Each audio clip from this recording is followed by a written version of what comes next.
இருக்கிறாரு. ஒரு கும்பல் வந்து அவருடைய வீட்டை வந்து முற்றுகையிடுறாங்க. முற்றுகையிட்டா ஒரு நாள் முற்றுகையிட்டா மக்கள் வந்து அடிச்சு விரட்டி இருக்கணும்ல, விரட்டக்கான யாரும். ரெண்டாவது நாள் நடக்குது, மூணாவது நாள் நடக்குது, யாரும் அவருக்கு ஆதரவா, ஜனாதிபதிக்கு ஆதரவா ஒருத்தருமே வரல. அப்படி முற்றுகையிட்டு நீண்ட நாட்கள் வைத்திருந்து கடைசியா உள்ளக போய் அவரையே கொலை பண்ணி போடுறாங்க. உஸ்மான் ரலியல்லாஹு கொலை பண்ணிடுறாங்க. கொலை பண்ண பிறகு இவர் ஆட்சிக்கு வர்றாரு. அலி ரலியல்லாஹு அவர்கள் உஸ்மான் கொல்லப்பட்ட பிறகு ஆட்சிக்காக வேண்டி அவரை வந்து தேர்வு செய்யறாங்க. மக்கள் எல்லாம் அந்த உறுதிமொழி கொடுக்கறாங்க, அவரை ஏத்துக்கிட்டாங்க. ஆனா என்ன அங்க பிரச்சனை உருவாகுதுன்னு கேட்டா, உஸ்மானை கொன்றது அலிதான், அப்படி ஒரு கருத்து ஆட்சிக்கு வர்றதுக்கு அவர் தான் பண்ணிவிட்டாரு. இன்னும் ஒரு கருத்து எப்படி பரப்பப்படுதுன்னா, கொன்றவர் அவர் இல்ல, கொன்றவர்கள் மேல அவர் நடவடிக்கை எடுக்காம இருக்கிறாரு, அப்படி ஒண்ணும். ஏன்னா ஆட்சிக்கு வந்தோம்னா பிடிச்சி அவங்க யார் யாருன்னு விசாரித்து நடவடிக்கை எடுத்திருக்க முடியும். யார் யார் என்று இன்னைக்கு கூட தெரியுது, இன்றைக்கு கூட நமக்கு தெரியுது. அந்த கொலையில சம்பந்தப்பட்டவங்க யார் யாரெல்லாம் இருந்தாங்க, பெரிய பெரிய சஹாபாக்கள் இருந்தாங்க. அதுல அபூபக்கர் ரலியல்லாஹுடைய மகன் அப்துல் ரஹ்மான் ஒரு ஆளா இருந்தாரு. அந்த மாதிரி ஆளா இருந்திருக்கும் பொழுது அலி ஆட்சிக்கு வந்த உடனே ஒரு ஜனாதிபதியை கொலை பண்ணிருக்கிறாங்க. அட சாதாரண குடிமகனையே கொலை பண்ணட்டும், இஸ்லாமிய சட்ட பிரகாரம் கொலைக்கு கொலை தானே, ஆட்சியாளர்கள் அதை பண்ணணுமா இல்லையா? அப்ப ஆட்சியாளர் அவர் பொறுப்பேற்ற பிறகு அந்த கொலையாளிகளை கைது பண்ணவோ அவர்களை தண்டிக்கவோ எந்த விதமான முயற்சியும் ஒரு எடுக்கல. அப்படிங்கிற ஒரு கருத்து மக்கள்கிட்ட வேகமாக பரவுது. நடவடிக்கை எடுக்க முடியலங்கிறது சில நியாயங்கள் இவற்றை இருந்துச்சு. என்ன நியாயம்? உஸ்மான முற்றுகையிடும் போத கேட்க ஒருத்தர் நாது இல்லைன்னு சொன்னா இவர் நடவடிக்கை எடுக்க முடியுமா? அந்த ஊர்ல தன் கையில அந்த ஊர் இல்ல, அதை நீங்க வழங்கிக்கிறீங்க. எதனால அவர் நடவடிக்கை எடுக்கலன்னு கேட்டா, உஸ்மான வந்து சில பேர் முற்றுகையிட்டு கொள்றாங்க. ஊர்ல உள்ள அவ்வளவு நல்ல நல்ல மக்கள் எல்லாம் இருக்கிறாங்க, சும்மா இருக்கிறாங்க, பேசாம போயிட்டு போறாருங்கிற மாதிரி, தொலைஞ்சிட்டு போறாருங்கிற மாதிரி. அந்த அளவுக்கு அவர் அதிருப்தியா உண்டாக்கி வச்சிருக்கும் பொழுது அந்த வன்முறைகளை ஈடுபட்டவருடைய கை ஓங்கி இருக்குது. இவருக்கு மதீனாவுல எந்த ஒரு அதிகாரமும் செலுத்த முடியல. அவ்வளவுக்கு கையற்ற ஒரு நிலையில தான் அவர் ஆட்சி பொறுப்பை ஏத்துக்கிறாரு.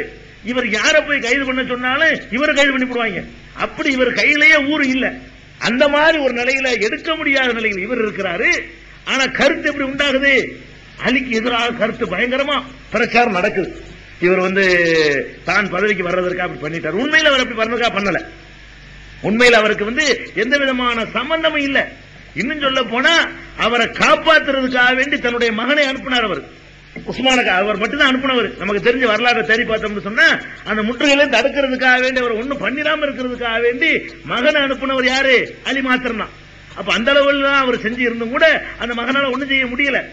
அப்படி இருந்தும் கூட அலிக்கு எதிராக இப்படி ஒரு கருத்து பயங்கரமா மக்கள்கிட்ட பரவிக்கிட்டே இருக்குது.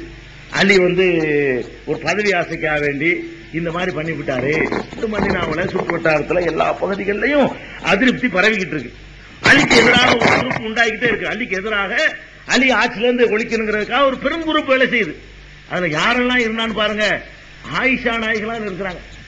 அலிக்கு எதிராக கச்சை கட்டி கொண்டு மக்களை திரட்டுற பணியில யாரெல்லாம் ஈடுபட்டாங்கன்னு சொன்னா, பெருமானார் ஸல்லல்லாஹு அலைஹி வஸல்லமுடைய ரொம்ப அன்புக்கு பாத்திரமாக இருந்த ஆயிஷா ரலியல்லாஹு அன்ஹா அவர்கள் ஹஜ்ஜுக்காக போயிருக்கிறாங்க.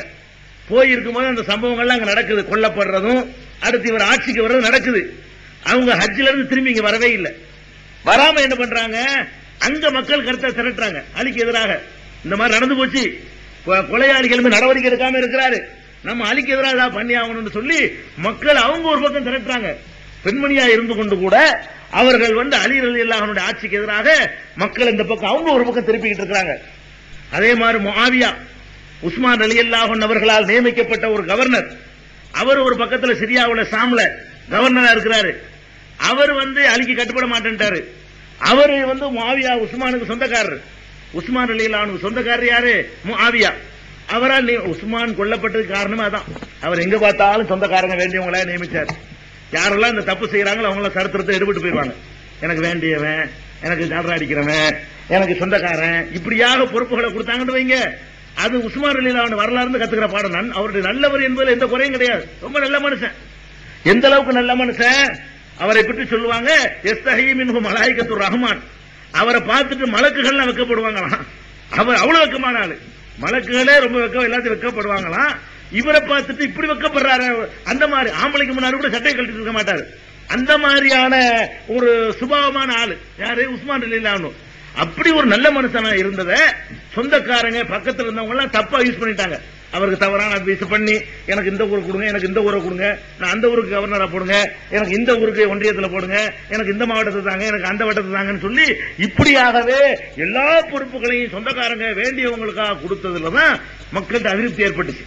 வேணும்னு கொடுக்கல, சொந்தக்காரங்க கொடுத்தா கரெக்டா இருப்பாங்கன்னு அவர் நினைச்சிருப்பாரு. மற்றவங்களோட கொஞ்சம் விசுவாசமா ஒழுங்கா இருப்பாங்க என்ன நினைச்சாலும் தெரியல. ஆனா அதனுடைய விளைவு என்ன, கடும் அதிருப்தி உண்டாகுனுச்சு.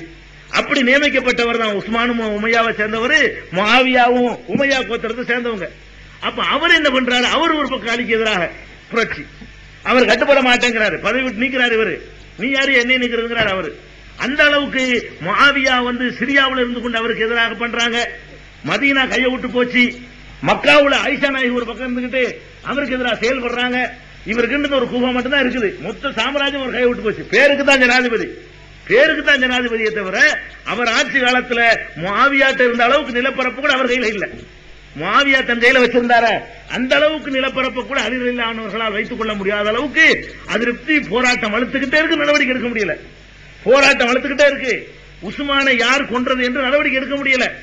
இப்படி அலிக்கு எதிராக ஒரு கூட்டம் கச்ச கட்டிக்கிட்டு இறங்கின உடனேதான் அலிக்கு ஆதரவாக ஒரு பார்ட்டி களத்தில் இறங்குது. அதான் ஷியத்து அலிங்கிறது. அலிக்கு எதிராக ஒரு பார்ட்டி உண்டாகி அலிக்கு எதிராக மக்களை திரட்டிக்கிட்டு இருக்கும் பொழுது ஒரு எதிர்கட்சின்னு ஆளுங்கட்சின்னு ஒண்ணு இருக்கும்ல. அப்ப எதிர்கட்சிகள் அந்த மாதிரி அவருக்கு எதிராக போன உடனே ஆளுங்கட்சிக்கு ஆதரவாக ஒரு கூட்டம் செயல்படுவதற்காக வேண்டி களத்தில் குதிக்கிறாங்க. அலிக்கு வேண்டியவங்க, அலிக்கு நெருக்கமானவங்க, அலியை நம்பக்கூடியவங்க, அவர் மேல எந்த தப்பும் இல்லைன்னு கரெக்டா உண்மையை உணரக்கூடியவங்க, இவங்க எல்லாம் சேர்ந்து கொண்டு அலிக்கு ஆதரவாக ஒரு பிரச்சாரத்தை முடிக்கி விடுறாங்க. அலிக்கு ஆதரவாக மக்கள் கருத்து அவங்க உண்டாக்கிட்டு இருக்காங்க. அப்ப அலிக்கு எதிராக செயல்பட்டவர்கள் எல்லாம் ஹாரிஜியாக்கள் சொல்லுவாங்க, புரட்சியாளர்கள். அலிக்கு ஆதரவாக செயல்பட்டவர்கள் எல்லாம் ஷியத்து அலி. ஆரம்ப பேர் அப்படித்தான் உண்டாகுது. அலி பாத்தி என்றுதான் ஆரம்ப கட்டத்தில் அவர்களுக்கு பெயர். அலி பாத்தின்னு ஒரு பாத்தி என்ன செய்யுது, அலி காலத்தில் உருவாகுது. அலி காலத்திலேயே அலிக்கு ஆதரவா உருவாகுது. இது எங்க வரைக்கும் போகுதுன்னு கேட்டா, இப்படி சொல்லிட்டு வர்றாங்களா, அலிக்கு ஆதரவுன்னா அவருடைய நிலைப்பாடை சொல்லி ஆதரவு தேடினா அது ஓகே, அவர் மேல தப்பு இல்லைன்னு சொல்லி ஆதரவு தேடினா அதுவும் ஓகே. ஒரு மனிதர்கிட்ட உள்ள நல்லது கெட்டதை சொல்லி ஆதரவு தேடலாம். ஒரு மனிதனுடைய கெட்டதை சொல்லி அவருக்கு எதிராக கூட மக்களை திருப்பலாம், அது வேற விஷயம். இந்த ஆதரவு எந்த அளவுக்கு முத்தி போகுதுன்னு சொன்னா, இஸ்லாமிய அடிப்படை கொள்கையவே அவங்க மாத்திக்கிட்டு அவருக்கு ஆதரவான நிலை எடுக்கிறாங்க. இஸ்லாமிய அடிப்படை கொள்கையவே மாத்தி எப்படி பண்றாங்கன்னா, அவங்க பண்ணாங்க புரட்சியாளர்கள் ஹாரிஜியாக்கள்ங்கிறவங்க இனில் ஹுக்கும இல்லாது இல்லான்னாங்க. அது குர்ஆன்ல ஒரு வசனம் தான், அதை தவறான இடத்துல யூஸ் பண்ணாங்க. அலிக்கு எதிராக சொல்லும் பொழுது இனில் ஹுக்கும இல்லாது இல்லா, அதிகாரம் அல்லாவுக்கு தான் இருக்குது, உனக்கு கிடையாதுன்னாங்க. அதிகாரம் அல்லாவுக்கு இருக்குன்னு அல்லாதான் மனிதர்கள் ஆட்சியாளர்கள் ஏற்படுத்தினான், அதிகாரத்தை எல்லாம் கொடுத்திருக்கிறான். ஆனா அவங்க ஒரு குர்ஆன் ஆயத்தை வச்சுக்கிட்டு மக்கள் என்ன பண்ணாங்க, அலிக்கு என்ன அதிகாரம், ஹுக்கும் அல்லாவுக்குள்ள சொந்தம், இவரு நமக்கு ஹுக்கும் போடுறது அப்படின்னு சொல்லி அலிக்கு எதிராக இப்படி மார்க்க ரீதியான கருத்து உண்டான உடனே அலிக்கு ஆதரவாக ஒரு கருத்து உண்டாகுது. எப்படி உண்டாகுது தெரியுமா, அதான் டேஞ்சர். இது இந்த அளவுக்கு இருந்தா வரலாற்றில் அன்னைக்கு அவங்க முடிஞ்சு போயிருப்பாங்க. அதாவது ஒரு காலத்தில் ஒரு ஆளுங்கட்சிக்கு ஆதரவா இருந்து அவர் மூத்தா போன இந்த கட்சியும் போயிடும், அதுக்கப்புறம் அது இருக்காது, ஒரு குறிப்பிட்ட காலத்தில் அழிஞ்சு போயிடும். 1400 வருஷம் ஆயிடுச்சு, இன்னமும் இருக்கு அந்த பார்ட்டி, சும்மா இருக்கல. ஈரான்ல அவங்க தான் ஆட்சி பண்றாங்க. ஈராக்ல 40% இருக்கிறான், அவன் தான் இருக்கான், மெஜாரிட்டியா இருக்கிறான். அந்த அளவுக்கு தனித்தனியா பிரிச்சு பாத்தீங்கன்னா, குர்து இன மக்களை மற்றவங்களை பிரிச்சு எடுத்தீங்கன்னா ஈராக்ல யார் தான் அதிகம், ஷியா தான் அதிகம். ஈரான்ல அவன் தான் 95% இருப்பான், அதுக்கு மேலே கூட இருப்பான். ஈரான் ஆட்சி அவங்க எல்லாம் இருக்குது ஷியாக்களுடைய ஆட்சியில. அப்படி ஒரு பெரிய நாட்டை கையில வச்சிருக்காங்க.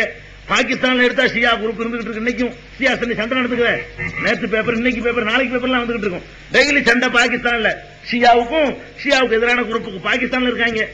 நம்ம நாட்டில் கூட நிறைய பேர் இருக்கலாம். 1000 விளக்கு பள்ளிங்கிறாங்களே மெட்ராஸ்ல, அதெல்லாம் கூட ஷியா பள்ளி தான். 1000 லைட்டுங்கிறாங்களே, அந்த பள்ளிவாசல் 1000 லைட் போட்டிருப்பாங்க. அதனால இந்த ஏரியாவுக்கு பேர் 1000 விளக்குன்னு பேர். உள்ள போய் பார்த்தா எண்ணி பார்த்தா 1000 விளக்கு இருக்கும். அப்ப 1000 விளக்கு மாஸ்க்குங்கிறாங்களே, அந்த 1000 விளக்கு மாசம் இந்த ஷியா இங்க வரைக்கும் ஊடுருவிக்கிறாங்க. லேசா வரல அவங்க. 1400 வருஷத்துக்கு முன்னாடி ஒரு அரசியலுக்காக வேண்டி உண்டான ஒரு இயக்கம் இன்றைக்கு அரசியலுக்கு அப்பாற்பட்ட நிலையில, ஒரு ஆன்மீக நிலையில ஒரு இயக்கமாக உலகம் முழுசும் வியாபித்திருக்குது. கொஞ்சம்லாம் கிடையாது. டோட்டல் முஸ்லீம் எடுத்து பாத்தீங்கன்னா ஒரு 10% அவங்க இருக்கிறாங்க. டோட்டல் உலக முஸ்லீம்களை டோட்டல்